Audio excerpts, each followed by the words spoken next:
todas las veces que hablamos de nuestro glorioso Señor Jesucristo. Es importante recordar, y es bueno recordarlo porque hay muchos que todavía se les olvida. Es importante recordar que Cristo no vino a la tierra a demostrar que Él era Dios. No fue a eso a lo que Él vino. Si Él hubiese venido a eso, lo hubiese hecho de otra manera. ¿A qué vino Cristo a la tierra?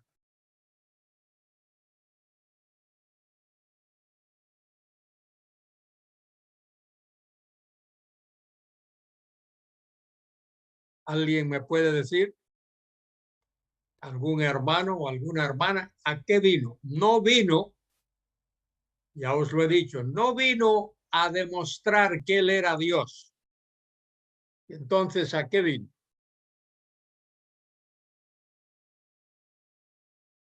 Hay una hermana que dice a buscar lo que se había perdido. Bueno, esa es una buena manera de decirlo. Lucas 19:10. El Hijo del Hombre vino a buscar y a salvar lo que se había perdido.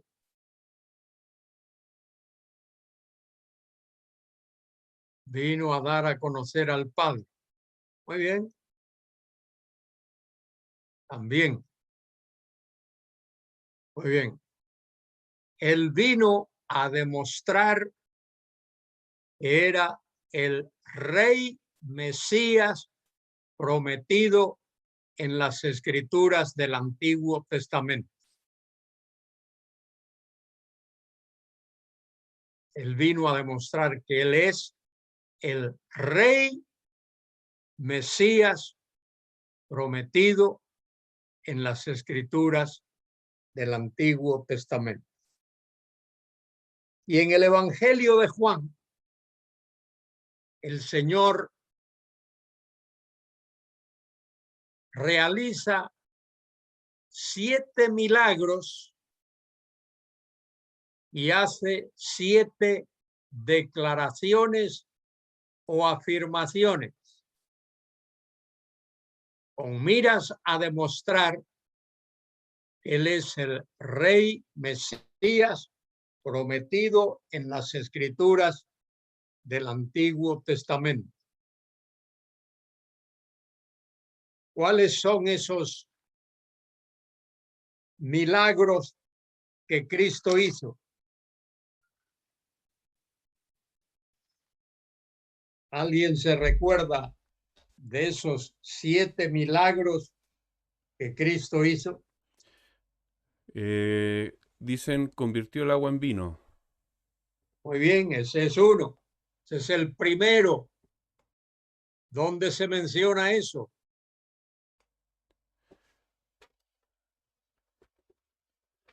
Jesús sana al hijo de un noble, capítulo 2. Capítulo 2. Sí.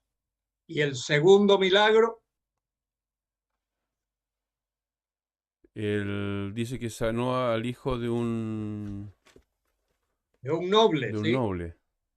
¿Dónde está eso? Al final del capítulo 4. Sí. Sana a un paralítico, capítulo 5. Capítulo 5, sana a un paralítico. ¿Cuántos hemos mencionado ya? Resucitó a Lázaro, el otro ya hemos recibido A 4, ver, creo. vamos por orden. Primero, transforma el agua en vino. Capítulo 2. Segundo, sana a un paralítico. Sana a un hombre inválido. Final del capítulo 4, el hijo de un noble.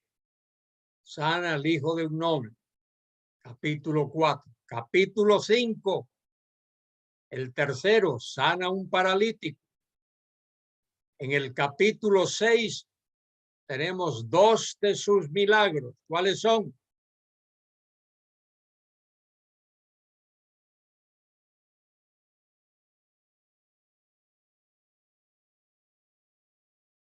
Exacto, multiplica panes y peces, y en el mismo capítulo 6 camina sobre las aguas del mar de Galilea.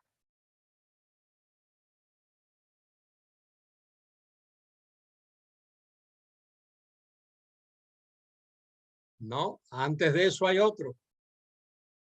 En el capítulo 9 sana a un ciego de nacimiento. Ese es el 6º milagro. Y el 7º, cuando resucita a Lázaro de entre los muertos. Vamos a repasar eso. Y digo esto porque si os fijáis en el capítulo 42 de Isaías, versículo 6, yo Jehová te he llamado en justicia y te sostendré por la mano. Te guardaré y te pondré por pacto al pueblo, por luz a las naciones. Versículo 7, para que abras los ojos de los ciegos, para que saques de la cárcel a los presos y de las casas de prisión a los que moran en tinieblas. Yo Jehová, este es mi nombre, y a otro no daré mi gloria ni mi alabanza a esculturas. Es la promesa del Señor. Él realizó 7 milagros para demostrar que era el Rey Mesías, como lo hemos visto aquí, prometido en las Escrituras del Antiguo Testamento. Isaías 40, Isaías 41, Isaías 42, y también, como vimos ya en alguna ocasión anterior, en el capítulo 35, donde habla de esto, dice en Isaías 35, 6, entonces el cojo saltará como un ciervo y cantará la lengua del mudo, porque aguas serán cavadas en el desierto y torrentes en la soledad. Muy bien, 7 milagros. Vamos a repasar esos 7 milagros. ¿Cuáles son? Número 1, transforma el agua en vino. Caná de Galilea. Número 2, final del capítulo 4, sana al hijo de un noble. Capítulo 5, el tercer milagro, sana a un paralítico en el estanque de Bethesda. Capítulo 6, 2 milagros, multiplica panes y peces y camina sobre las aguas del mar de Galilea. Capítulo 9, el 6º milagro, sana a un ciego de nacimiento. Y capítulo 11, el 7º milagro, resucita a Lázaro de entre los muertos. Esos 7 milagros eran no para demostrar que Él es Dios. Dios no necesita eso para demostrar que Él es Dios. Él vino a demostrar que era el Rey Mesías prometido en las Escrituras del Antiguo Testamento, como acabo de leer en Isaías 35, 6 y también en Isaías 41, Isaías 41 y 42, 6 y 7 y 8. Isaías 42, 6, 7 y 8. Pero también el Señor hace, esto lo registra Juan en su evangelio, 7 afirmaciones. Cada una de esas afirmaciones comienza con la expresión yo soy.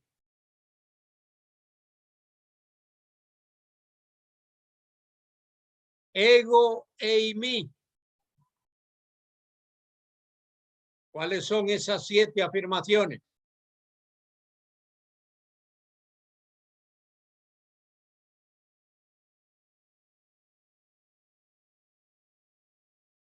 Yo soy el camino.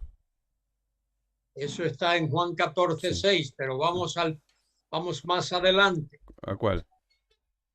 Bueno, vamos al capítulo 6, por ejemplo. Bueno, ahí dice yo soy el pan de vida. Yo soy el pan de vida. El que a mí viene No le echo fuera. no tendrá hambre. El que en mí cree no tendrá sed jamás. Y en Juan 8:12, ¿qué dice?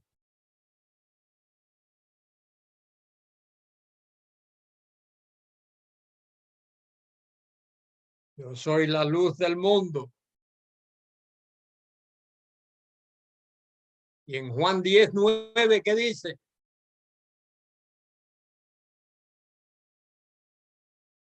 Y en Juan 10:11, ¿qué dice? Y en Juan 11:25, ¿qué dice?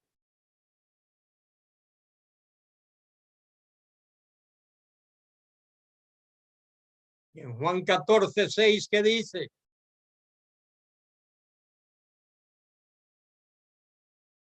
Y en Juan 15:1, ¿qué dice? Muy bien. Ahí están los 7 yo soy. A un judío que debió recordarle eso.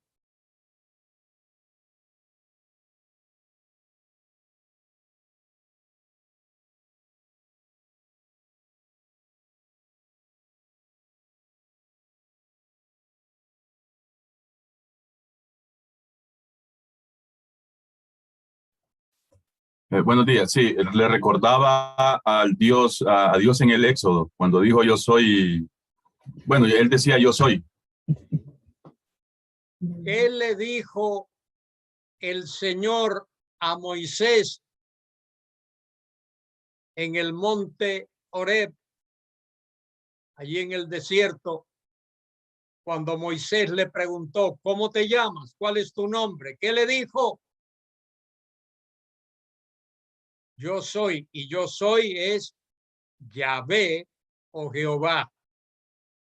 Eso es lo que debió de haberle recordado a cada judío cuando Cristo dijo, yo soy. Cada uno de esos 7 yo soy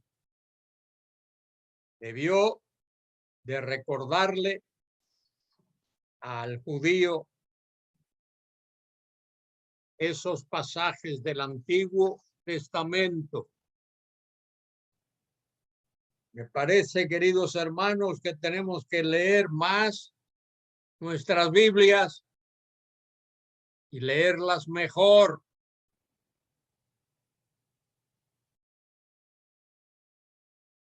Son cuestiones básicas.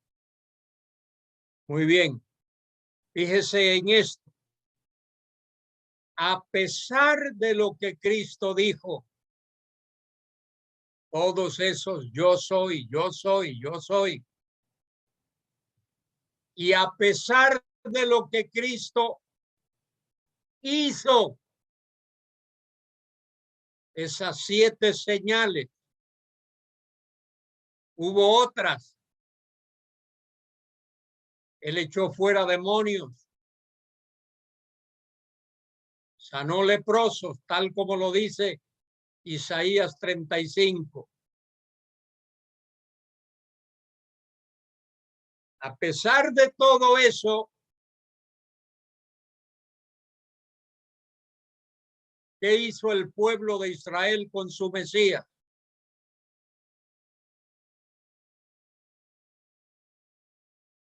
Lo rechazó.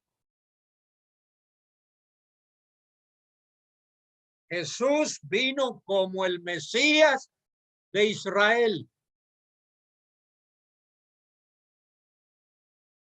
Fíjese que esto lo hemos visto en otra ocasión. Busque allí en Mateo capítulo 26.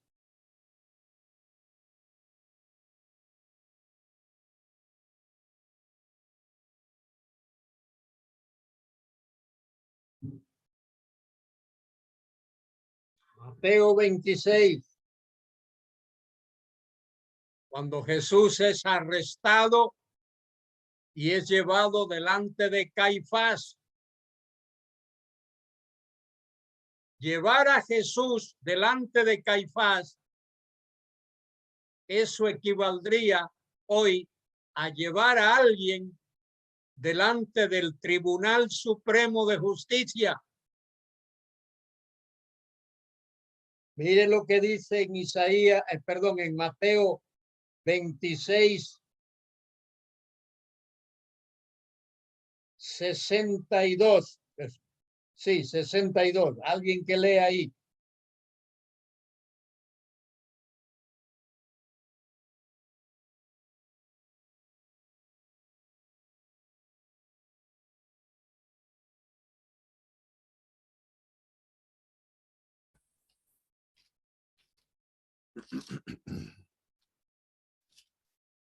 Hermano Fernando. Sí, 26:62. Y levantándose lea hasta que yo le diga. Bien. Y levantándose el sumo sacerdote le dijo: ¿no respondes nada? ¿Qué testifican estos contra ti? Mas Jesús callaba. De paso, antes de que continúe, hermano Fernando, acuérdese lo que dice Isaías 53. Como oveja fue llevado al matadero y delante de sus trasquiladores, ¿qué? Enmudeció. Enmudeció, no abrió su boca. Mírelo aquí, se está cumpliendo. Siga leyendo, hermano. Y Jesús callaba. Entonces el sumo sacerdote le dijo: te conjuro por el Dios viviente. El conjuro por el Dios viviente es como cuando uno va a un juez y le dice: levante la mano derecha y dígame si jura decir verdad. Siga leyendo, hermano querido.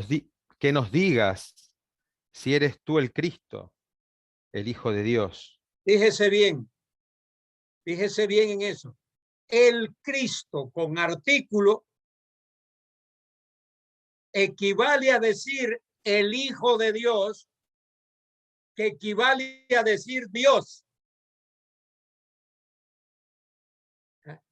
El Cristo con artículo, el Cristo, el Mesías, el ungido. El Hijo de Dios equivale a decir que es Dios. Siga leyendo ahora. Jesús le dijo: tú lo has dicho. Y además os digo que desde ahora veréis al Hijo del Hombre sentado a la diestra del poder de Dios y viniendo en las nubes del cielo. Siga. Entonces el sumo sacerdote rasgó sus vestiduras, diciendo: ha blasfemado. Fíjese, ¿por qué dice el sumo sacerdote ha blasfemado? Porque afirmó que era igual a Dios, que era Dios. Exacto, porque cuando dice que Él es el Hijo de Dios, eso equivale a decir que Él es Dios. Y si no es Dios, sería una blasfemia. Es una blasfemia que cualquier persona, en público o donde sea, diga: yo soy Dios. Fíjese lo que le pasó a Herodes en Hechos capítulo 12. Se vistió de vestiduras reales y la gente decía, es Dios. ¿Y qué le pasó a Herodes? Le cayó una gusanera. Los gusanos se lo comieron por blasfemia. Siga leyendo, querido hermano, que lo está haciendo muy bien. Bien, ha blasfemado. ¿Qué más necesidad tenemos de testigos? He aquí ahora mismo habéis oído su blasfemia. ¿Qué os parece? Y respondiendo ellos dijeron, es reo de muerte. Exacto, está ahí, hermano. Ellos dicen, ha blasfemado, ¿y qué hay que hacer con él?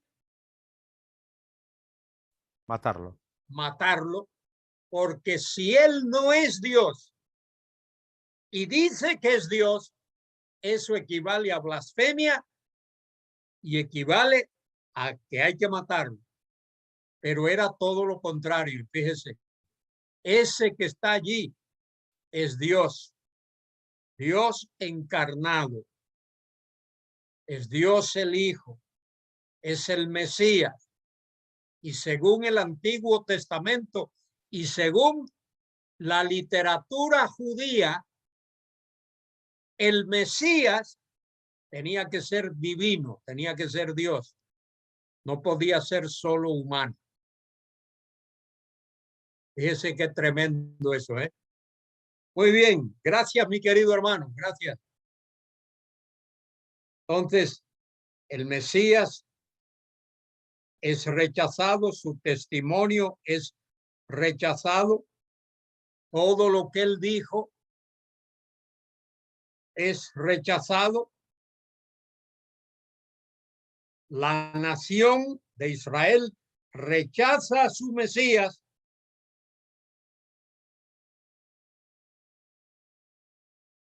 y le niega el sitio que le corresponde.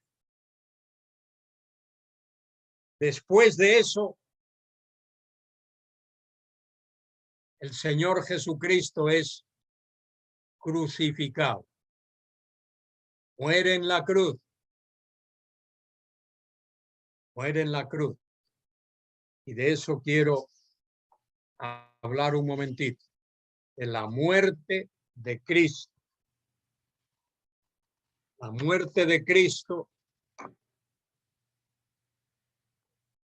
el acontecimiento más significativo de la historia. Vamos a ver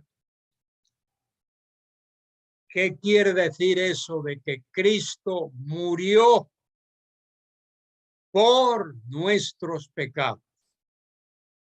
Es lo que dice Pablo allí en 1 Corintios 15, cuando define lo que es el Evangelio.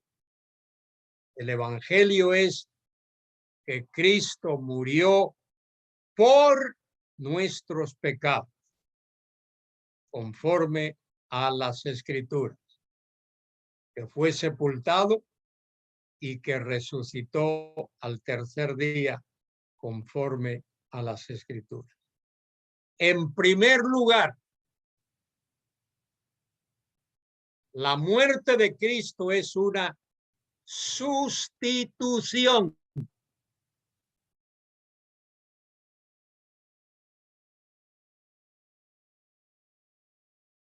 Él muere la muerte del pecador.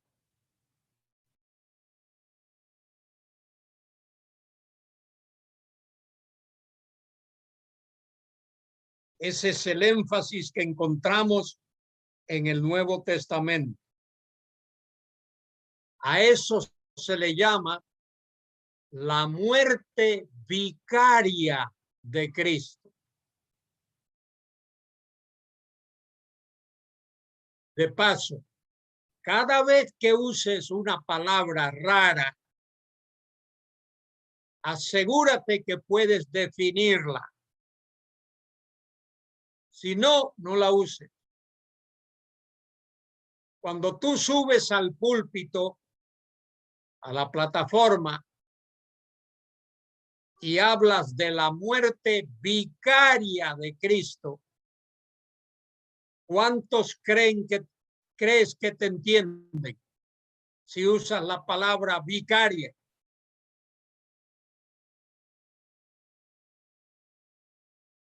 ¿Cuántos te entienden? Muy pocos.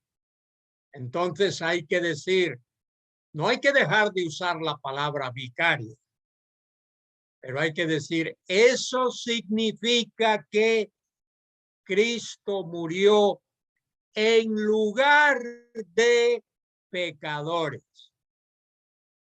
Murió en sustitución de pecadores. Vicario significa en lugar de.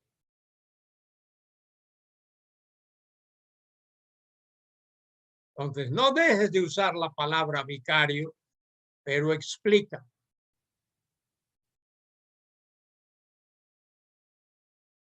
Sí, hay muchas palabras que usamos. Los cristianos se aprenden un vocabulario teológico, pero no saben lo que significa. Bien. La muerte de Cristo se llama muerte vicaria. Eso quiere decir uno en lugar de otro. Vamos a buscar el clásico pasaje de Isaías 53.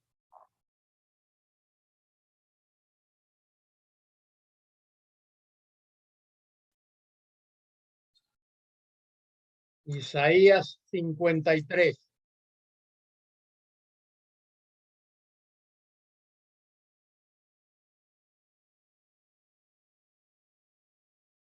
Dice allí, ¿quién ha creído a nuestro anuncio y sobre quién se ha manifestado el brazo de Jehová? Subirá cual renuevo delante de él y como raíz de tierra seca. No hay parecer en él ni hermosura. Le veremos, mas sin atractivo para que le deseemos. Y ahora viene esas ideas de sustitución. Despreciado y desechado entre los hombres. Varón de dolores, experimentado en quebranto. Y como que escondimos de él el rostro, fue menospreciado y no lo estimamos. Ciertamente llevó él nuestras enfermedades y sufrió nuestros dolores. Mire ahí la sustitución.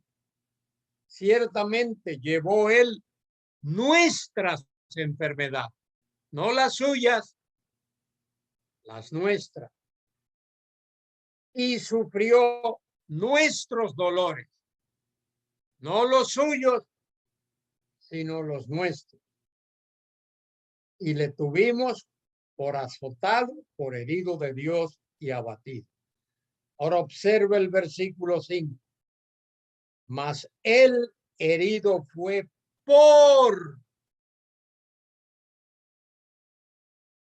En esa palabrita, por nuestras rebeliones, molido por nuestros pecados. El castigo de nuestra paz fue sobre él y por su llaga fuimos nosotros curados. 3 veces se usa la palabrita por. Esa conjunción, por. Él murió por. Él sufrió por nuestros pecados, nuestras rebeliones. Esa es la idea de sustitución. Cristo no padeció por nada malo que él hubiese hecho. En una ocasión, él se enfrentó a sus enemigos, sus contrincantes, y les dijo, ¿quién de vosotros me redarguye de pecado? Y ninguno se atrevió. Ninguno se atrevió. Es más, dice el texto allí que comenzaron a salir los más viejos, los menos viejos, hasta los más jóvenes, incluyendo a los muchachos. El herido fue por nuestras transgresiones. Hay dos preposiciones que se usan para hablar de la sustitución de Cristo.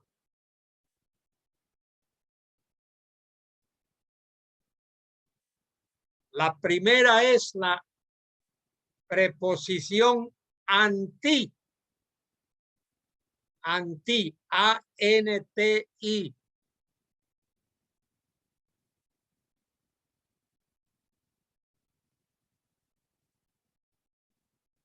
Y la otra es hiper, H-I-P-E-R, hiper.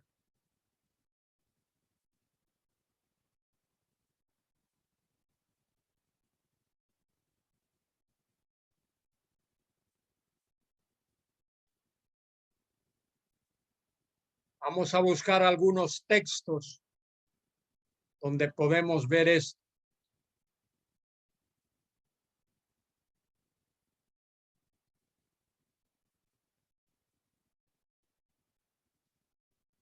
Mateo 20:28.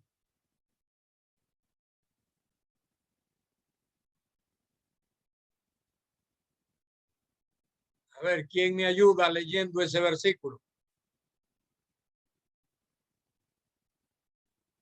Mateo, capítulo 20, versículo 28.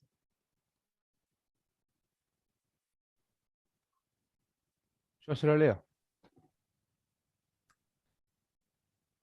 Como el Hijo del Hombre no vino para ser servido, sino para servir y para dar su vida en rescate por muchos. Y para dar su vida En rescate por muchos. en rescate por muchos. Ahí tenemos la preposición anti. En lugar de muchos. En vez de muchos.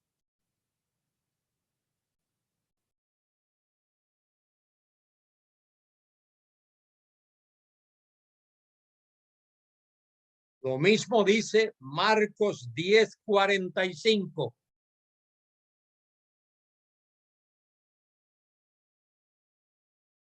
Léame Marcos 10:45.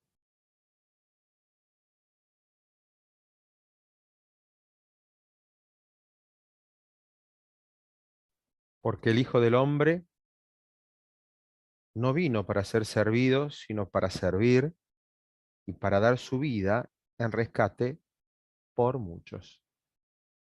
Muy bien. Vamos a ir a otro pasaje, al libro de Lucas, Evangelio de Lucas, capítulo 11.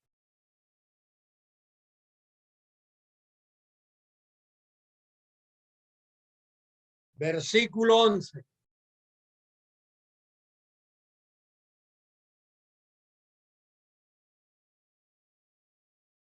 Alguien que lo lea.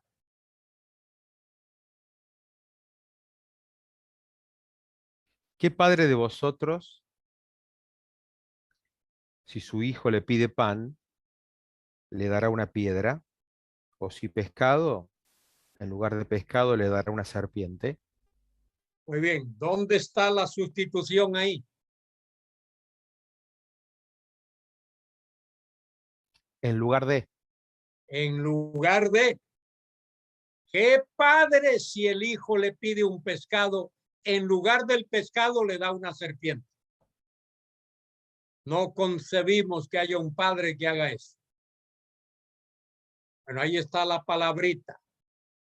Ahí está anti en lugar de.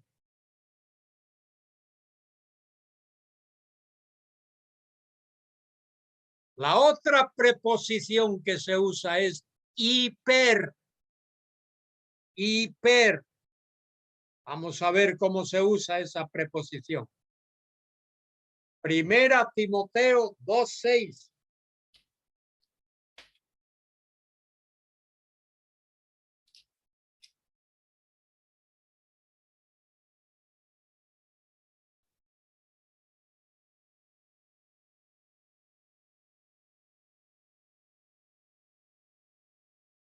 El cual se dio a sí mismo en rescate por todos. Muy bien, ¿dónde está la preposición ahí? Por todos, en por. Se dio a sí mismo en rescate por. Y por ahí es hiper. Por.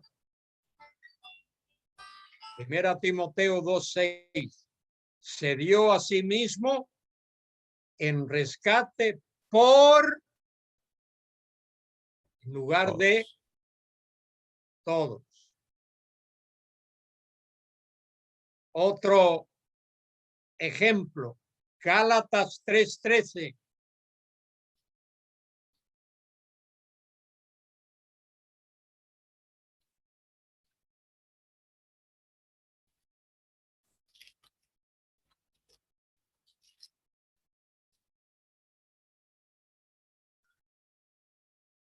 ¿Qué dice Gálatas 3:13? Cristo nos redimió de la maldición de la ley, hecho por nosotros maldición.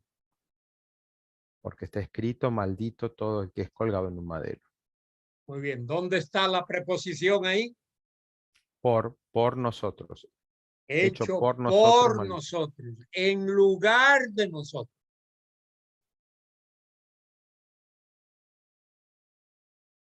La maldición que debió de caer sobre nosotros, Él la llevó sobre sí mismo.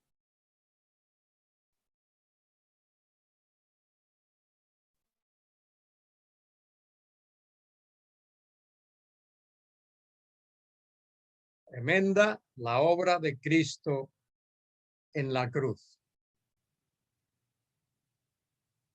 Vamos a buscar par de pasajes más. Segunda Corintios 5:21.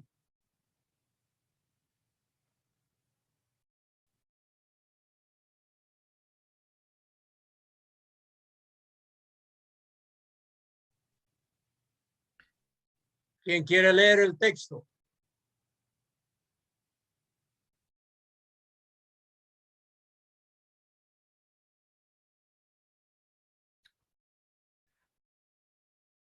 Al que no conoció pecado, por nosotros lo hizo pecado, para que nosotros fuésemos hechos justicia de Dios en él.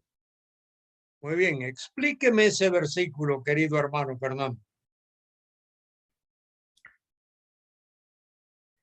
El que era santo,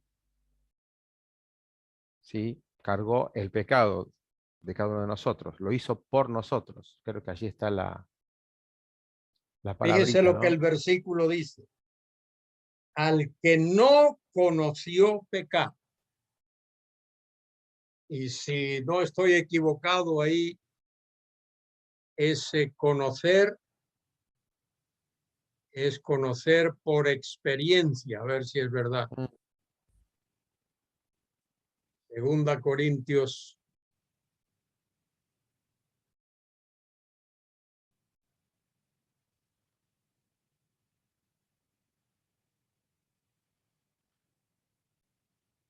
5.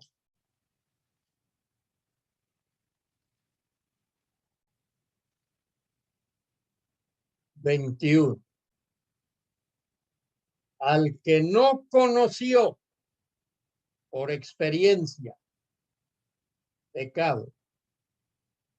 Hiperimón, en lugar de todos nosotros, fue hecho, ¿qué? Pecado. Ahí, querido hermano Fernando, cuando dice fue hecho pecado, esa palabrita significa, tomen nota de esto, ofrenda por el pecado. Al que no conoció pecado, por nosotros fue hecho ofrenda por el pecado. Ahí la palabra pecado significa ofrenda por el pecado.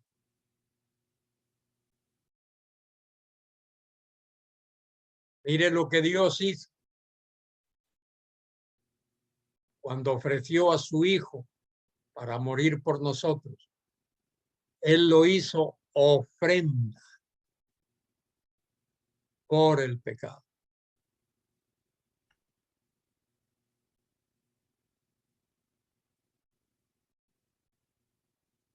Otro texto que debemos de ver es Primera de Pedro 3:18. Primera de Pedro 3:18.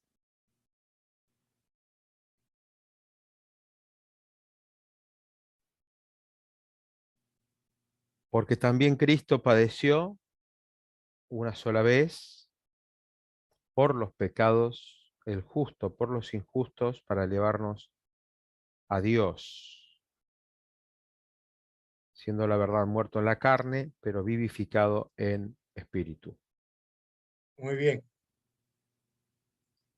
Porque también Cristo padeció una sola vez. Esto debería de despertar a los católicos romanos que creen que cada vez que observan la misa están comiendo el cuerpo y la sangre de Cristo literalmente, como si Cristo muriese cada vez. Cristo murió una sola vez y por todas. Fíjese bien en esto. El sacrificio de Cristo, anote esto que le voy a decir. El sacrificio de Cristo fue final, total, completo, único.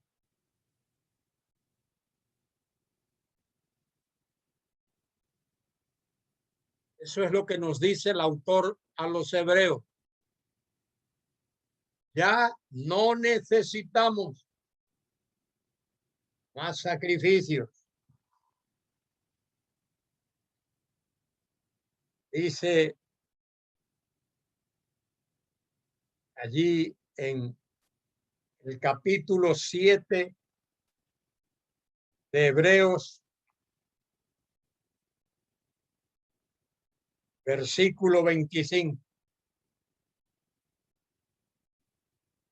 Por lo cual puede también salvar perpetuamente a los que por él se acercan a Dios, viviendo siempre para interceder por ellos. Él murió una sola vez. Resucitó de los muertos y vive. ¿Y qué está haciendo ahora? Está a la diestra del Padre intercediendo por nosotros. Tremenda la obra de Cristo. Y como acabamos de leer en Primera de Pedro 3:18, porque también Cristo padeció, la palabra una sola vez, apax,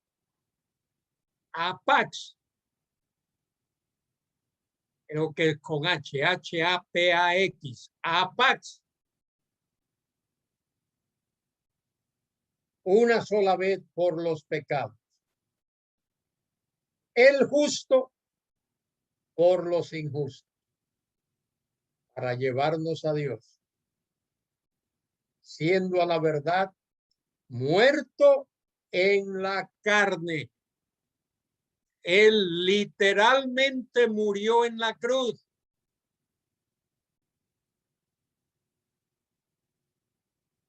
Allí en la cruz, ¿cuál fue su última expresión?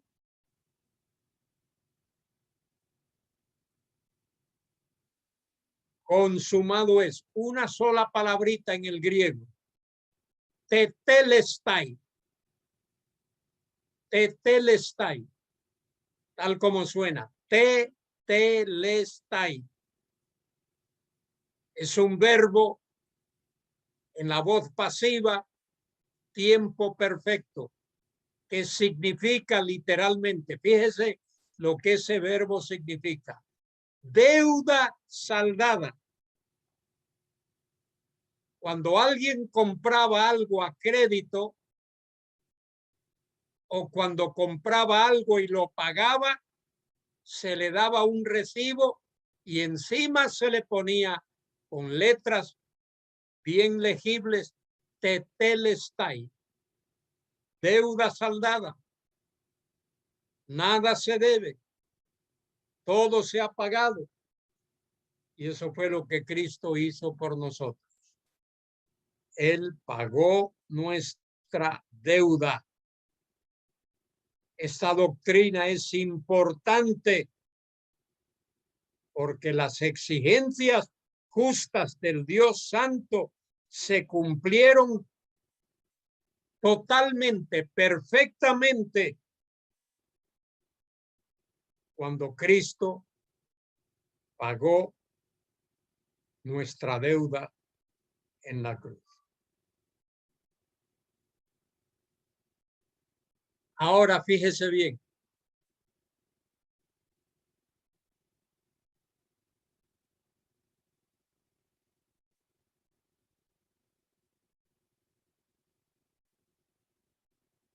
Porque Cristo pagó nuestra deuda en la cruz. Tome nota de esto. Porque Cristo pagó nuestra deuda en la cruz. Dios puede perdonar nuestros pecados y ser justo. Voy a usar dos palabritas técnicas. Póngame atención. Si hay alguien aquí que sepa de cuestiones legales, me va a entender. Las dos palabritas son de jure y de facto. Dos palabritas, de jure. De jure. Una cosa. La otra, de facto. Dios no nos perdona de facto. De facto significaría de hecho o de dedo. Dios nos perdona de jure. Nos perdona porque Cristo pagó nuestra deuda en la cruz. Nuestra deuda ha sido pagada en su totalidad.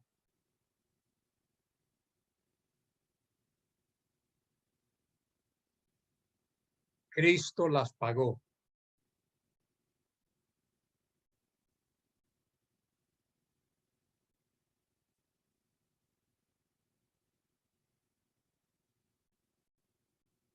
¿Cuáles son las dos preposiciones que hay que recordar?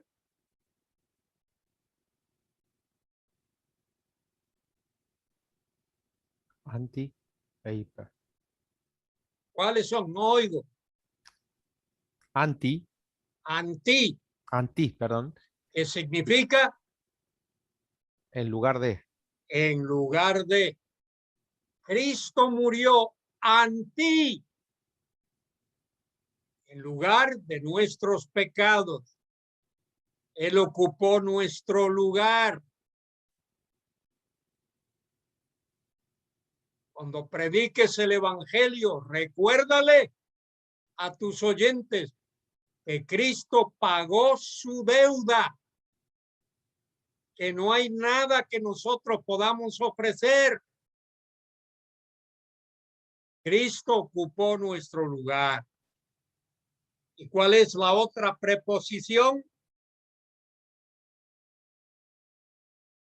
Una es Hiper. anti y la otra Hiper. hiper o hiper, Hiper. que significa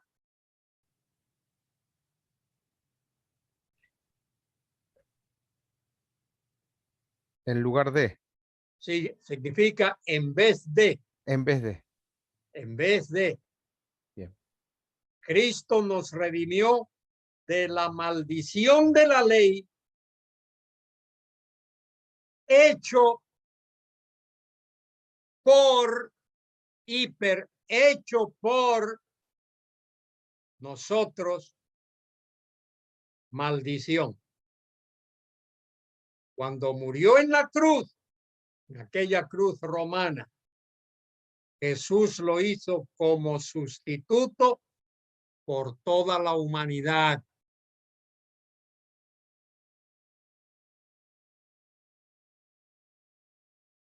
Él lo hizo por toda la humanidad, pero el beneficio recae sobre los elegidos de Dios, esos que han de ser salvos, que Dios los ha escogido desde el principio, desde la eternidad.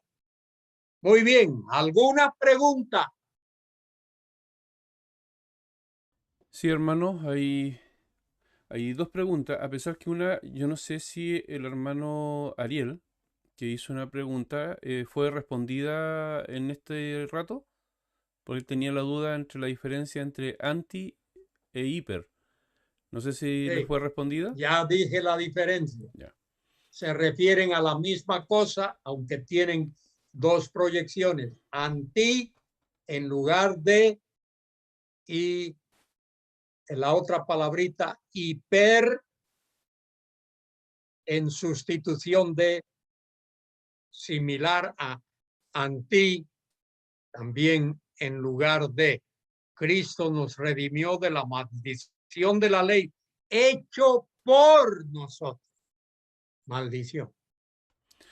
Muy Ahí bien, ¿y la otra? dice, la Biblia enseña que la paga del pecado es muerte. ¿Esa muerte es física o espiritual o se refiere a ambas?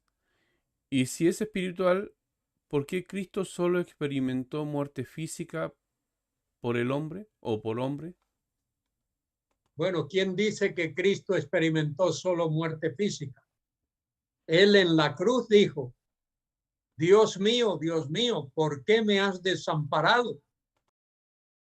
¿Por qué me has abandonado? ¿Por qué me has dejado? Y eso puede referirse a muerte espiritual. Él experimentó exactamente lo que el hombre experimenta. Muerte física, en la cruz murió, y también muerte espiritual cuando exclamó a gran voz, Dios mío, ¿por qué me has desamparado? Hermano Luis, creo que tenemos una sola pregunta. Dice,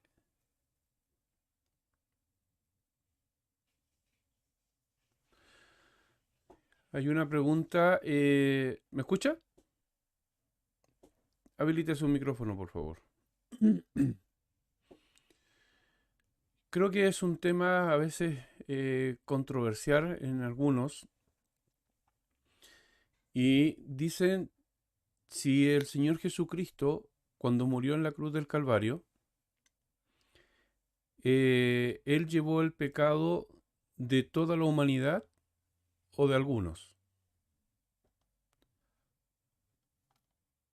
Bueno, sé que algunos creen que Cristo solo murió por los elegidos. Yo creo que para salvar a algunos, Él tuvo que morir por todos.